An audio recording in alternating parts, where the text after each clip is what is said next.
Wicked is finally here, and it was worth the wait. The hype, the stunning visuals, the legendary pink and green theme, everything about this film is iconic. And the best part? This is only half the story. At first, people weren't sure about splitting the movie into two parts. Some worried it would ruin the pacing, but honestly, it was the best decision. The original musical is nearly 3 hours long, and director Jon M knew squeezing it all into one film would mean cutting key moments. Instead, he chose to give each scene the time and detail it deserved. Even the producers agreed. They didn't want to make a 4-hour movie that would feel rushed or lose important songs. The first movie ended at a turning point. Glinda and Elphaba discover the wizard is a fraud, and Elphaba, now embracing her powers, flies off on her broomstick.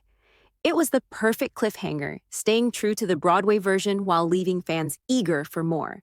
In part 2, time has passed, and things get even more intense. Elphaba fully embraces being the Wicked Witch of the West, while Glinda becomes Glinda the Good and works for the wizard. Fiyero, once carefree, is now captain of the wizard's guards. Meanwhile, Elphaba visits her sister, Nessarose, also known as the Wicked Witch of the East, who now rules Munchkinland. Trying to help her, Elphaba enchants a pair of shoes so Nessarose can walk. But Bach, the Munchkin Nessarose loves, doesn't feel the same way. A spell gone wrong turns him into the Tin Man, leading to even more heartbreak. The wizard tries to convince Elphaba to join him, but she refuses. Fiyero helps her escape, and they finally confess their love. But their happiness is short-lived. The wizard and Madame Morrible create the tornado that brings Dorothy to Oz, killing Nessarose in the process. This leads to the legendary fight over the ruby slippers, a showdown between Glinda and Elphaba, and the ultimate heartbreak. As the world turns against Elphaba, she appears to be melted by water. But the truth is much deeper. Glinda discovers Elphaba is actually the wizard's daughter. With this revelation, she takes charge and has the wizard and Madame Morrible arrested. Meanwhile, Fiyero is transformed into the Scarecrow, but in a final twist, he and Elphaba escape together, proving that even in the darkest moments, love and hope can survive. If part 1 was magical, part 2 will be even more emotional, intense, and unforgettable. Mark the date, November 21st, 2025. That's when we'll finally see how this legendary story ends.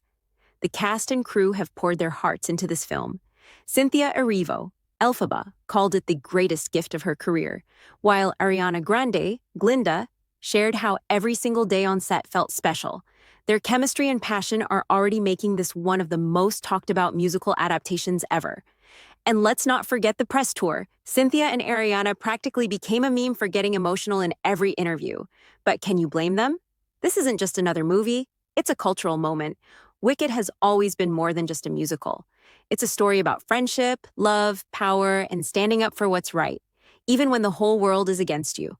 And now, a new generation is discovering its magic. Now, what do you think? Was splitting the movie into 2 the right choice? What are your predictions for part 2? Drop your thoughts in the comments. And if you love movie breakdowns, behind-the-scenes stories, and exclusive updates, hit that subscribe button so you don't miss what's coming next.